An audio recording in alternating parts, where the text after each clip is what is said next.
박근혜 전 대통령 재판 이제 주 4차례씩 진행이 되고 있다는데 재판 내용을 공개하라는 여론이 높은 것 같습니다. 뭐 판사들도 67%가 주요 재판의 변론을 생중계하자 이런 의견을 냈더라고요.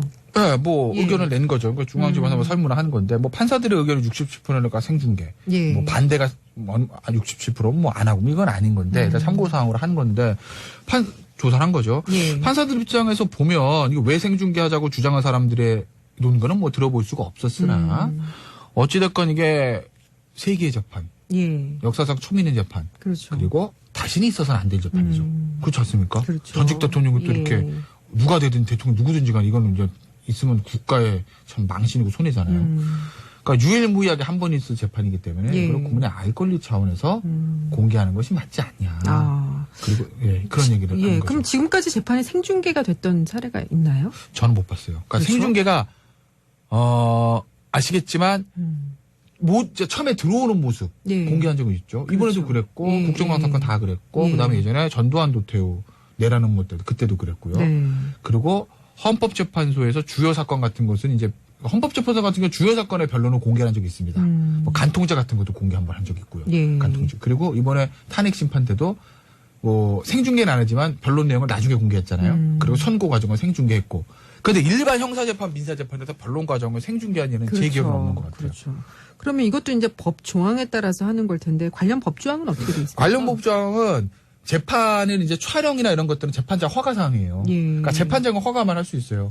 그냥 카메라 들어와 찍어 하면 됩니다. 간단한데 재판장 입장에서는 처음 있는 일이니까 부담스럽잖아요. 그렇죠. 이 부분은 전례도 없고 왜냐하면 법원이라는 조직은 뭘 처음 하는 거를 좀 생리적으로 좀 두려워하는 것들이 있어요. 아무래도 법원이라는 조직 자체가 사회의 안정성, 법적 안정성을 최고의 가치로 하다 보니까 선례를 찾거든요. 그것이 이제 판례, 관례, 선례 이런 거를 찾습니다. 근데 선례가 없는 일이다 보니까 그 재판장 입장에서는 부담스러울 수밖에 없죠. 그러니까 여러 의견을 구하는 도중에 판사들의 의견도 한번 설문을 통해서 물어보게 되는 거죠. 그렇군요. 그러니까 증언하는 사람들의 인권도 또 있는 부분이니까. 근데 이제 궁금증에 대한 알 권리도 중요하지만 중계 방송이 됐을 경우에 그게 오히려 증인이나 검사 또 판사를 좀 이렇게 위축시켜서 좀 이렇게 걸림돌이 될 수 있다. 뭐 이런 의견도 있는 것 같아요. 그럴 수가 있죠. 재판이 약간의 쇼가 될 수 있는 가능성도 있어요. 특검은 특검대로, 변호인은 변호인대로. 이게 왜냐하면 단순한 형사재판이 아니라 정치적인 성격이 불가피하게 들어가 있는 부분이잖아요. 그러니까 재판 자체는 당연히 재판부는 그런 거 다 빼고 할 텐데 특히 변호인 쪽에서는 이걸 약간의 그런 식의 변론들을 할 가능성들이 있는 거죠. 사실은 뭐 변호 전략상. 그러니까 꼭 생중계가 바람직한지에 대해서 저는 좀 의구심을 가져요. 중요한 내용들이 있으면 사실은 언론사 기자분들이 아마 그 10시간쯤에 다 들어가서 받아치고 하고 있지 않습니까? 그걸 통해서 해도 생중계와 다름없이 우리가 그 다음날 언론 보도를 통해서 다 알고 있잖아요. 하다못해 박근혜 대통령이 웃었대, 졸았대 이런 것까지 다 알고 있지 않습니까?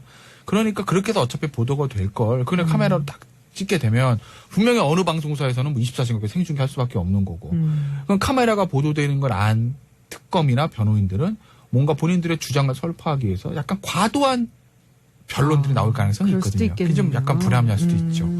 근데 지금 말씀하셨듯이 박근혜 전 대통령이 재판 중에 뭐 이렇게 턱을 괴고 그림을 그리다가 뭐 졸았다. 또 뭐 변호사와 웃었다. 증인 설전 중에 웃음을 터뜨렸다. 뭐 이런 보도들이 나온 것도 어떻게 보면 이 재판 내용을 좀 들여다보고 싶게 만드는 또 그런 또 일이 아닌가 싶은데 근데 이제 저는 궁금한 게 본인 재판인데 그게 지루하다거나 이렇게 다른 행동, 딴짓이라고 하죠. 이걸 할 수 있는 건가? 그러니까 재판에 자주 이제 김태현 변호사께서 나가 보셨을 테니까 이제 현장 분위기를 잘 아실 것 같은데 어떻습니까? 저는 좋은 사람 못 봤어요. 그러니까. 그렇죠. 자기 재판인데 자기 운명에 달린 건데. 물론 그걸로 뭐 변호인이 검사가 무슨 얘기를 하나, 변호인이 무슨 얘기를 하나, 자기의 어떤 이익을 잘 대변해 주느냐는 거 정신 똑바로 차리게 들을 수밖에 없는 게 인간의 본성인 거죠. 그리고 사실관계, 진실. 그건 당사자가 제일 잘 알아요. 그렇죠. 예를 들어서 피고인이 변호사한테도 본인의 불리한 거 숨기고 다른 얘기 하잖아요. 변호사가 알 수가 없죠. 그렇지 않습니까? 그렇죠. 사실관계는 본인이 제일 법리적인 판단들이야 변호인이 하지만 사실관계 본인이 제일 잘 알아요. 이것도 박근혜 전 대통령 제일 잘 알지. 유영하 변호사 알아봐야 어디까지 알겠어요. 너무 믿는 건가요, 변호사? 그러니까 그냥 이런 건 있어요. 사람이니까 너무 길어지면 집중력 그렇죠. 흐트러질 수는 있죠. 그것도 그렇고 일주일에 4번이면 거의 네. 매일이니까. 저도 솔직히 그럴 수도 말해서 이런 있죠. 걸 해본 적은 없어요. 뭐 한 번에 10시간씩 하고 어떻게 하면 되게 힘들어서. 판사들은 조는 거 봤어요. 판사들은 좋은 거. 왜냐하면 또 네. 하루 종일 뭐 재판을 그게요. 하더라고요. 자, 듣고 계시는 판사님들 기분 나빠하지 마시고. 합의부가 3명입니다. 예. 재판장은 못 졸아요. 재판장은. 좀- 재판장은 본인이 관여하게 되기 때문에 졸 수가 없어요. 긴장해서. 그러니까 약간 예를 들어서 우리 멍 때린다. 예, 예. 긴장을 놓고 멍하고 딴 생각할 수는 있죠. 사람이니까. 예. 그런데 졸 수는 없어요. 그건 왜냐하면 자기가 주저해야 되는 재판이잖아요. 재판장이. 예. 그리고 좌배석 우배석 중에 주심판사가 한 사람이 있어요.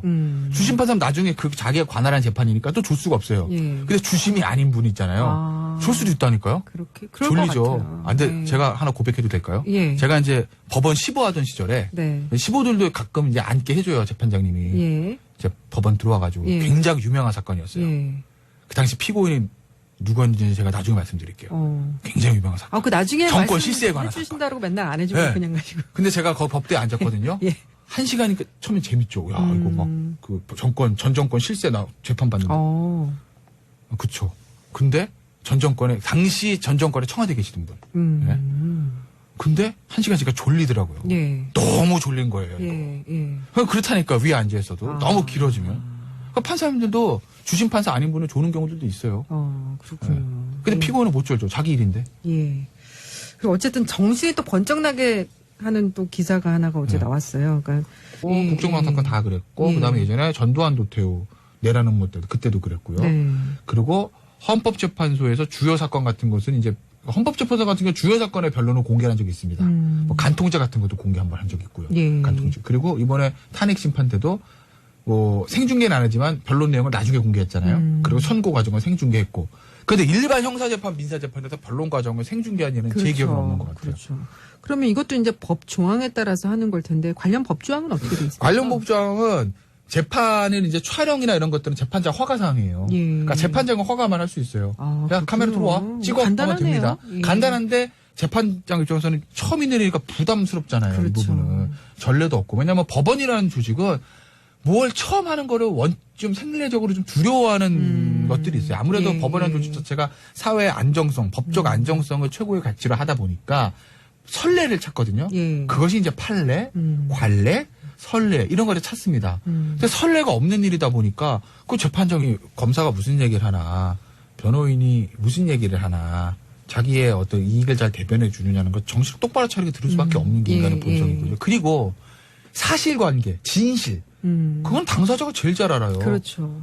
예를 들어서 피고인이 변호사한테도 본인의 불리한 거 숨기고 다른 얘기 하잖아요. 변호사가 알 수가 없죠. 그렇지 않습니까? 그렇죠. 사실관계는 본인이 제일 법리적인 판단들이야 변호인이 하지만 사실관계 본인이 제일 잘해. 이것도 박근혜 전 대통령 제일 잘하지. 유영하 변호사 알아봐 어디까지 알겠어요.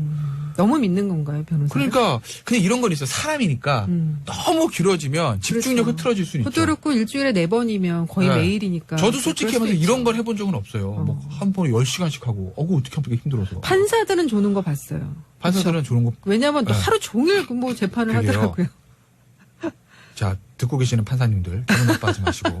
합의부가 3명입니다. 예. 재판장은 못 졸아요. 재판장은. 좀- 재판장은 본인이 관여하게 되기 때문에 졸 수가 없어요. 긴장해서. 그러니까 약간 예를 들어 박근혜 전 대통령 재판 이제 주 4차례씩 진행이 네. 되고 있다는데 재판 내용을 공개하라는 여론이 높은 것 같습니다. 뭐 판사들도 67%가 주요 재판의 변론을 생중계하자 이런 의견을 냈더라고요. 네, 뭐 예. 의견을 낸 거죠. 그러니까 중앙지검에서 뭐 설문을 하는 건데 뭐 판사들의 의견이 67%가 생중계. 예. 뭐 반대가 67%뭐 안 하고 이건 아닌 건데 일단 참고 사항으로 한 건데 조사를 한 거죠. 예. 판사들 입장에서 보면 이거 왜 생중계하자고 주장한 사람들의 논거는 뭐 들어볼 수가 없었으나 어찌됐건 이게 세계의 재판, 예. 역사상 처음 있는 재판, 그렇죠. 그리고 다시는 있어서는 안 될 재판이죠. 그렇지 않습니까? 그렇죠. 전직 대통령이 또 예. 이렇게 누가 되든 대통령 누구든지 간에 이거는 이제 있으면 국가의 참 망신이고 손해잖아요. 그러니까 유일무이하게 한 번 있을 재판이기 때문에 예. 이걸 국민의 알 권리 차원에서 공개하는 것이 맞지 않냐. 아. 그리고 예, 그런 얘기를 예. 하는 거죠. 그럼 지금까지 재판이 생중계가 됐던 사례가 있나요? 저는 못 봤어요. 그러니까 그렇죠? 생중계가 아시겠지만 처음에 들어오는 모습 네. 공개한 적은 있죠. 이번에도 그렇죠. 그랬고 정수는 부담스러울 수밖에 그렇겠네요. 없죠. 그러니까 여러 의견을 구하는 도중에 판사들의 의견도 한번 설문을 통해서 물어보게 되는 거죠. 그렇군요. 그러니까 증언하는 사람들의 인권도 또 있는 부분이니까. 근데 이제 네. 궁금증에 대한 안 권리도 중요하지만 중계 방송이 됐을 경우에 그게 오히려 증인이나 검사 또 판사를 좀 이렇게 위축시켜서 좀 이렇게 걸림돌이 될 수 있다. 뭐 이런 의견도 있는 것 같아요. 그럴 수가 있죠. 재판이 약간의 쇼가 될 수 있는 가능성도 있어요. 아. 특검은 특검대로, 변호인은 변호인대로. 이게 왜냐하면 단순한 형사 재판이 아니라 예. 정치적인 성격이 불가피하게 들어가 있는 부분이잖아요. 그러니까 재판 자체는 당연히 재판부는 그런 거 다 빼고 할 텐데 예. 특히 변호인 쪽에서는 이걸 약간의 그런 식의 변론들을 할 가능성들이 있는 거죠. 사실은 예. 뭐 변호 전략상. 그러니까 예. 꼭 생중계가 바람직한지에 대해서 저는 좀 의구심을 가져요. 아. 중요한 내용들이 있으면 사실은 언론사 기자분들이 예. 아마 그 10시간쯤에 다 들어가서 받아치고 하고 있지 그렇죠. 않습니까? 예. 그걸 통해서 해도 생중계와 다름없이 우리가 그 다음날 언론 보도를 통해서 다 알고 있잖아요. 하다못해 박근혜 대통령이 웃었대, 졸았대 이런 것까지 다 알고 있지 않습니까? 그러니까 그렇게 해서 어차피 보도가 될 걸. 그냥 카메라로 딱 찍게 되면 분명히 어느 방송사에서는 뭐 24시간 생중계 할 수밖에 없는 거고. 그럼 카메라가 보도되는 걸 안 특검이나 변호인들은 뭔가 본인들의 주장을 설파하기 위해서 약간 과도한 변론들이 나올 가능성이 그럴 수도 있거든요. 그게 좀 있겠네요. 약간 불합리할 수도 있죠.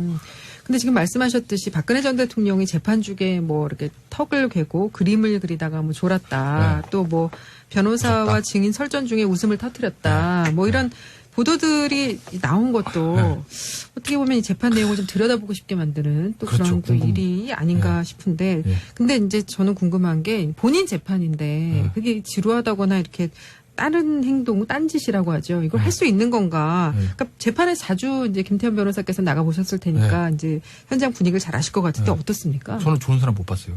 그러니까요. 그렇죠. 자기 재판인데 자기 운명에 달린 예, 건데. 예. 물론 그걸로 뭐 변호인이